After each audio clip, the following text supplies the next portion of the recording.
د بلخ ولایت د چمتال ولسوالۍ د څه باندې 120 کلیو اوسیدونکي د سیند پر سر د پله نشتون له سختو ستونزو او ننګونو سره مخ کړي دي. دلته د بلخ ولایت د چمتال او چهاربولک ولسوالیو ترمنځ د اقچې په نوم مشهور د اوبو یو لوی سیند پروت دی چې د دواړو غاړو اوسیدونکي د معیاري او اساسي پل په نشتوالي کې په ځانګړي ډول د علیسیو کلي اوسیدونکي له ډېرو لویو ستونزو سره لاس او ګریوان دي. په دغه سیمه کې خلک خپل هر ډول نقلیه وسایل او مالونه د لاسي کښتۍ یا د سیمې د خلکو په عامه وینا د کیمې په وسیله دواړو غاړو ته پورې باسي. د چمتال ولسوالۍ د علیزی کلي سیمه ییز اوسیدونکي وایي د اساسي لویې لارې او د تګ راتګ لپاره د پاخه پله نشتون یې د ژوند چارې ننګولې دي، ځکه د دوی په خبره خپل عاجل ناروغان پر وخت د روغتونه پورې نشي رسولی. دلته داسې حالت راغلی دی لکه څنګه چې تاسو په خپل سترګو باندې ولدل، د شپې هغه کومه کیمه چې ده هغه د شپې د خوا په صورت کلي موجود نه وي، او که موږ په بله لاره باندې خپل ناروغان تر ښاره پر رسوو یا تر روغتونونو پر رسوو، دلته روغتون هم موجود نه دی. که تر روغتونونو پر رسوو نو داسې حالت راغلی چې په لاره باندې زموږ سیاسرو ولادت کړی دی، د هغه تر څنګ موږ په لاره باندې خپل زخمیان او خپل مریضان بیخي له لاسه ورکړي دي، تلف سوي دي. دا پل چې کوم تاسو وینئ دې پله باندې د شپې د خوا په صورت کلي باندې نه موټرسایکل صحیح تېرېدای شي، ځکه کله چې د دوی څراغونه لګېږي هغه د لاندې خوا اوبه شعاع کوي، د دوی په سترګو باندې هغه د برق شعاع لګېږي. نو ډېری وخت دلته څه شوي دي چې موټرسایکلان ورلیدلي دي، سیاسر ورلیدلي دي، ماشومان ورلیدلي دي، د هغوی سره کم خلک چې اوبه مرور کوي هغه ورلیدلي دي ځای ته. د دې ځای کې خلک خدای سي د ډېرو غټو ستونزو سره مخ دي. نو دا دې ته چې خپل په سترګو وینئ چې دا زموږ مشکلات یې په دا کیمه باندې پورې وځو. په هفته کې یو موټر دوه موټر دلته شاوه کېږي، خلک تلفېږي، مالونه یې د بین ځي.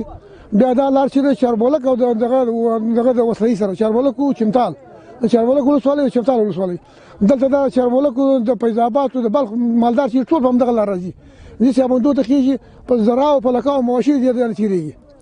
دا پل دونې مهم، دا دونې عمومي لار ده، لویه لار ده، پوه شوې، دا لویه لار ده. نو دا ډېر غټ دغه دی مرور د خلکو سته په دې باندې، که مواشي دي، که خلک دي، که موټر دي، که هر څه شی چې دي، دا ټول پله ته ضرورت لري.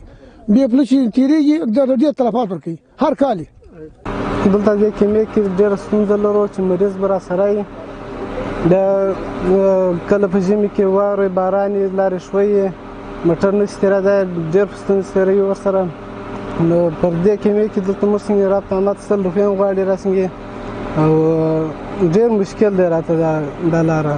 او هغه لاره چې دا بیا خامه لاره ده هغه هم ډېره خرابه ده. دا لاره چې ده بیا نه سمه، بیا دلته دا کیمه راته ډېره مشکله ده.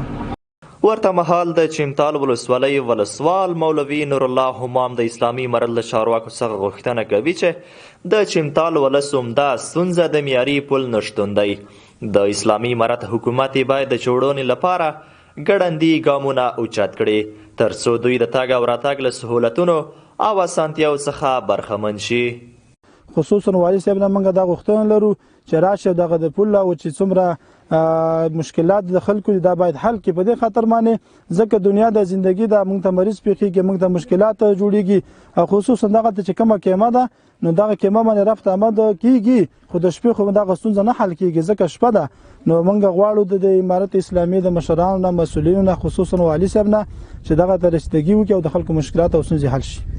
چمتال د بلخ ولایت هغه جګړه ځپلې ولسوالۍ ده چې د جمهوریت تېرو 20 کلونو کې حکومتي چارواکو ورته هیڅ ډول بنسټیز کارونه نه دي کړي، او د جمهوریت وروستۍ په رسېدلې دوره کې د بدمرغه جګړې لومړۍ کرښه شمیرل کېده. په افغانستان باندې د اسلامي امارت په واکمنېدو د لومړي ځل لپاره د اسلامي امارت د حکومت له لوري د چمتال او چهاربولک ولسوالۍ ترمنځ د زیګزیګي وطني او نوښار کلیو په سیمه کې په یاد سیند باندې 3 میاشتې وړاندې یو اساسي پوخ پل جوړ او ګټې اخیستنې ته وسپارل شو.